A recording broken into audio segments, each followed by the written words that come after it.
Triple సినిమా తర్వాత mega power star Ram Charan craze ఖండాంతరాలు దాటిపోయింది. కానీ ఆ తర్వాత వచ్చిన 2 సినిమాలు మెగా ఫ్యాన్స్ ను మెప్పించలేకపోయాయి. ప్రస్తుతం మెగా అభిమానులు కళ్లల్లో ఒత్తులు వేసుకుని మరి ఎదురు చూస్తున్న సినిమా పెద్ది.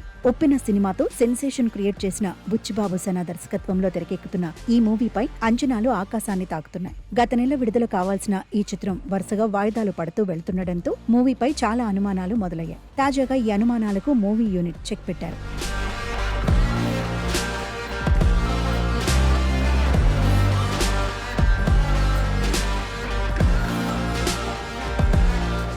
నిజానికి పెద్ది సినిమా ఈ పాటికే థియేటర్లలో సందడి చేయాల్సిందే. తొలుత మార్చి 27న విడుదల చేయాలని ప్లాన్ చేశారు. కానీ షూటింగ్ పనుల్లో జాప్యం జరగడంతో అది ఏప్రిల్ 30కి, ఆ తర్వాత జూన్ నెలకు వాయిదా పడుతూ వచ్చింది. ఈ ఆలస్యంపై సోషల్ మీడియాలో రకరకాల వార్తలు రావడంతో రీసెంట్ గా మూవీ యూనిట్ క్లారిటీ ఇచ్చింది. సినిమాకు సంబంధించి టాకీ పాట అంతా పూర్తయిందని, కేవలం ఒక్కటంటే ఒక్క పాట మాత్రమే బ్యాలెన్స్ ఉందని వివరించారు. ఈ ఒక్క పాట కోసం చిత్ర యూనిట్ గత నెల రోజులుగా తీవ్రంగా శ్రమిస్తోంది. ప్యాచ్ వర్క్ అలాగే పోస్ట్ ప్రొడక్షన్ పనులు కూడా శరవేగంగా జరుగుతున్నాయి. ప్రస్తుత సమాచారం ప్రకారం జూన్ 25న ఈ సినిమా గ్రాండ్ రిలీజ్ అయ్యే అవకాశాలు చాలా ఎక్కువగా కనిపిస్తున్నాయి. ఇక ఈ సినిమాలో అసలు సిసల్ హైలైట్ స్పెషల్ సాంగ్. దీనికోసం హీరోయిన్ వెతుకులాట ఒక పట్టాన పూర్తి కాలేదు. మృణాల్ ఠాకూర్, పూజా హెగ్డే, అయేషా ఖాన్ వంటి పేర్లు ప్రముఖంగా వినిపించాయి.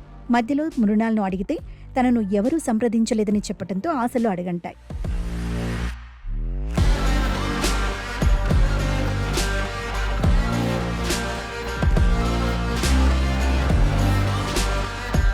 కానీ లేటెస్ట్ అప్డేట్ ఏంటంటే చిత్ర యూనిట్ మళ్లీ మృణాల్నే కలిసి ఒప్పించిందట. టాలీవుడ్ లో మృణాల్ అంటే ఇప్పటి వరకు మనకు సీతారామం, హాయ్ నాన్న లాంటి క్లాస్ పాత్రలే గుర్తొస్తాయి. కానీ రీసెంట్ గా డెకాయిడ్ సినిమాతో యాక్షన్ లోనూ అమ్మడు బాగా అలరించడంతో మృణాల్ కు ఫ్యాన్ ఫాలోయింగ్ కూడా బాగా పెరిగింది. దీనికి తోడు పెద్ది సినిమా పక్కా ఊరమాస్ సబ్జెక్ట్ కావడం, ఇందులో ఆమెతో అదిరిపోయే మాస్ బీట్ చేయిస్తుండటంతో అభిమానులు ఫుల్ ఖుషి అవుతున్నారు. మృణాల్ గ్రేస్, చరణ్ స్పీడ్ తోడైతే థియేటర్లలో సీట్లు చిరగడం ఖాయమని స్పష్టంగా అర్థమవుతోంది. ఈ సినిమాకు మరో పెద్ద ప్లస్ పాయింట్ మ్యూజిక్ మాత్రికడో ఏఆర్ రెహమాన్. ఆయన అందిస్తున్న బ్యాక్గ్రౌండ్ స్కోర్ సినిమాను మరో స్థాయికి తీసుకెళ్తుందని టాక్. ఇప్పటికే విడుదలైన టీజర్స్, పాటలకు సోషల్ మీడియాలో అదిరిపోయే రెస్పాన్స్ వచ్చింది. మూవీ యూనిట్ కూడా అవుట్పుట్ విషయంలో చాలా కాన్ఫిడెంట్ గా ఉంది. గ్యాప్ ఇచ్చిన హిట్ పక్కా అన్న రేంజ్ లో చరణ్ బాక్సాఫీస్ వద్ద వేట మొదలు పెట్టబోతున్నాడు.